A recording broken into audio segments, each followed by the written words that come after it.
Assalamualaikum warahmatullahi wabarakatuh. Apa kabar anak-anakku hari ini? Semoga kalian senantiasa dalam kondisi sehat walafiat serta tetap semangat dalam mengikuti pembelajaran meskipun kita belajar dari rumah. Ketemu lagi dalam pembelajaran matematika kelas 5 semester 2. Kali ini kita akan melanjutkan pembelajaran yang kemarin, yaitu tentang bangun ruang, ciri bangun ruang, part 2, dan juga nanti kita akan membahas tentang volume bangun ruang, yaitu balok. Yuk kita ikuti pembelajaran selengkapnya.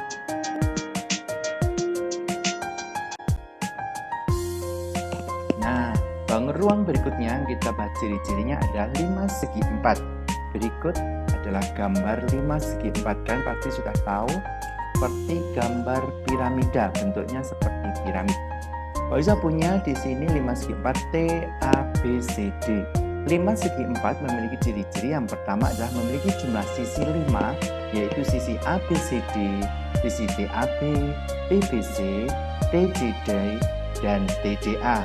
Kemudian 5 ini 4 sisinya berbentuk segitiga dan 1 sisinya berbentuk persegi panjang serta tidak memiliki diagonal ruang. Jadi yang kedua adalah jumlah rusuknya ada 8, ada rusuk AB, BC, CD, AD, TA, TB, TC, dan TD.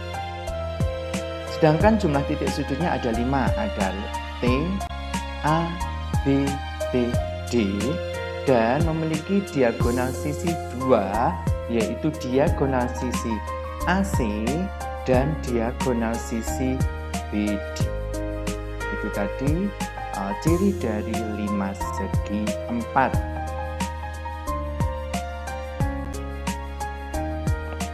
Selanjutnya bangun ruang yang kita pelajari ciri-cirinya adalah 5 segitiga. 5 segitiga ini merupakan bangun ruang yang berasal dari prisma segitiga yang dipotong menjadi 2 bagian setara besar. Komponen 5 segitiga lebih sedikit dibandingkan bangun ruang sebelumnya. Demikian pula sifat-sifatnya. Hanya memiliki 6 rusuk, kemudian 4 sisi berbentuk segitiga, dan 4 titik sudut. Bangun 5 segitiga disebut juga bidang 4 karena memiliki sisi 4 buah berbentuk segitiga.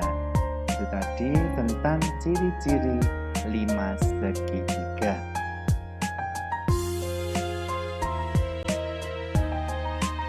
Bangun ruang selanjutnya adalah kerucut. Kalian pasti pernah melihat makan es krim kan? Nah, di situ ada konnya yang digunakan untuk makan atau tempat es krimnya. Kemudian saat kalian sepak bola, kalian juga menggunakan kon untuk digunakan untuk belajar atau bermain sepak bola. Nah, inilah bentuk dari kerucut. Bagaimana sifat-sifat kerucut? Yang pertama memiliki 2 sisi, yaitu sisi alas berbentuk lingkaran dan selimut. Yang kedua memiliki 1 rusuk dan tidak memiliki titik sudut, tetapi memiliki titik puncak. Nah, seperti ini. Ini adalah sisi dari kerucut berupa lingkaran, dan yang satunya ini selimutnya. Nah, yang bisa berbentuk juring lingkaran, setengah lingkaran, dan sebagainya. Inilah tentang bangun ruang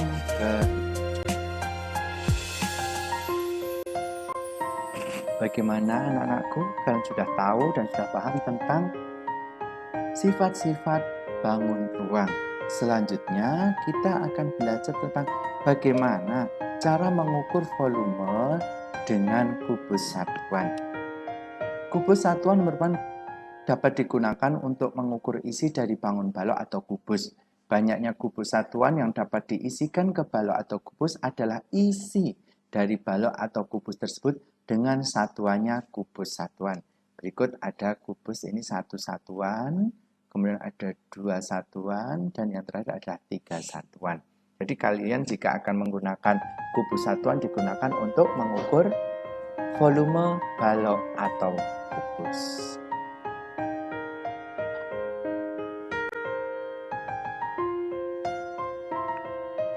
Berikut ini cara menghitung volume balok dan kubus dengan kubus satuan.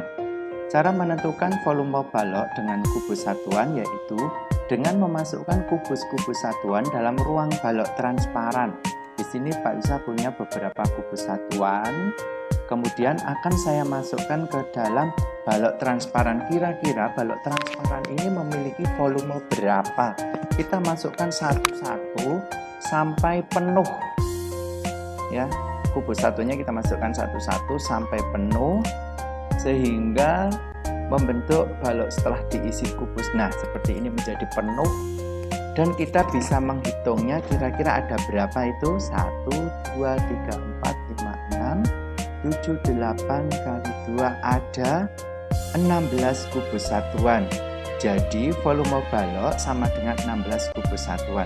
Balok transparan di atas telah diisi dengan kubus satuan penuh ya, di situ sampai penuh. Banyak kubus satuan yang mengisi balok transparan ada 16 kubus satuan.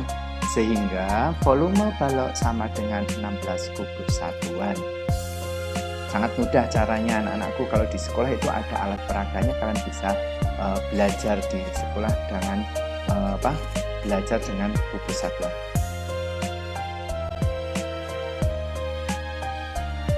Lihat Pak Yusa punya di sini balok yang tersusun atas beberapa kubus satuan. Bagaimana menentukan banyaknya kubus satuan pada blok transparan? Tadi kan dengan cara menghitung satu-satu ya. Caranya menentukan volume balok dalam satuan kubus satuan yaitu dengan menghitung banyaknya kubus satuan yang dapat menempati ruang balok tersebut. Di sini ada panjang, ada lebar, dan ada tinggi nanti. Nah, di sini volume balok itu ada 24 kubus satuan. Dari mana? Yaitu mengalihkan panjangnya 4 kubus, lebarnya 2 kubus, dan tingginya 3 kubus sehingga menjadi 24 kubus satuan. Kalian bisa mengulang-ulang kembali jika masih belum paham. Bagaimana anakku? Sudah paham?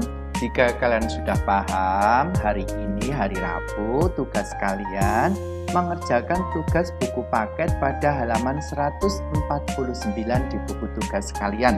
Kalian hitung dengan caranya ya. Tidak perlu digambar, tidak apa-apa, tetapi harus dengan caranya.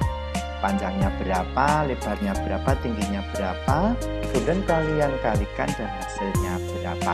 Selamat mengerjakan, semoga sukses.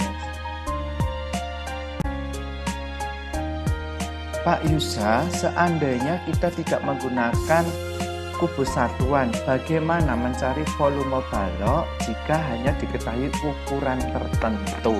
Baik, kali ini Pak Yusa akan menjelaskan kalian jika di situ ada suatu balok dengan ukuran tertentu. Volume balok di bawah ini dapat ditentukan dengan mengalihkan panjang, lebar, dan tinggi balok sesuai dengan yang dipelajari sebelumnya. Nah, di sini tinggal mengalihkan panjang, lebar, dan tingginya. Sehingga volume balok dapat diformulasikan sebagai berikut. Di sini panjang saya ganti P, lebar L, kemudian tinggi T. Sehingga volume balok adalah P kali L kali T atau panjang kali lebar kali tinggi. Nah, jadi sangat mudah sekali, asal kalian teliti dalam mengerjakannya, kalian pasti bisa. Nah, berikut ini Pak Yusa berikan contoh soal dan penyelesaian tentang volume balok. Yang nomor 1 di sini ada gambar balok dengan ukuran 12 cm, 5 cm, dan 8 cm. Berapakah volumenya? Cara penyelesaiannya, panjang sama dengan 12 cm, lebar sama dengan 5 cm, dan tinggi sama dengan 8 cm. Sehingga volume kita rumusnya ditulis dulu formulasinya, P kali L kali T. Tinggal mengalihkan 12 dikali 5 kali 8, hasilnya adalah 480 cm pangkat 3. Nah, udah paham ya anak-anakku ya? Selanjutnya, bagaimana kalau soalnya cerita seperti ini? Sebuah akuarium berbentuk balok dengan panjang 80 cm, lebar 30 cm, dan tinggi 40 cm. Berapakah volume akuarium tersebut? Penyelesaiannya, diketahui ukuran balok panjang 80 cm, lebar 30 cm, tinggi 40 cm. Ditanyakan volume akuarium atau volume balok tersebut. Jawab, Volume sama dengan P kali L kali T. Kita kasih angkanya 80 kali 30 kali 40. Hasilnya adalah 96.000 cm3. Kalian bisa satuannya dikonversi ke liter sehingga naik 1, hilang 0-nya 3 menjadi 96 liter.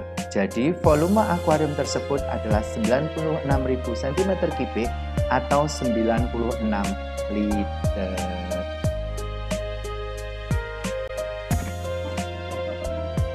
Nah, anak-anakku, bagaimana?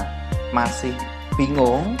Kan bisa mengulang kembali pembelajarannya, penjelasannya, kan juga bisa mencari di buku kalian tentang volume bangun ruang balok. Tugas untuk hari Jumat, kalau misalnya hari ini bisa selesai, monggo bisa diselesaikan. Tapi kalau memang belum selesai, kan bisa laksanakan pada hari Jumat, yaitu halaman 155, dikerjakan di buku tugas ya, buku paket halaman 155. Jangan lupa tetap menggunakan caranya. Oke anak-anakku ya, selamat mengerjakan.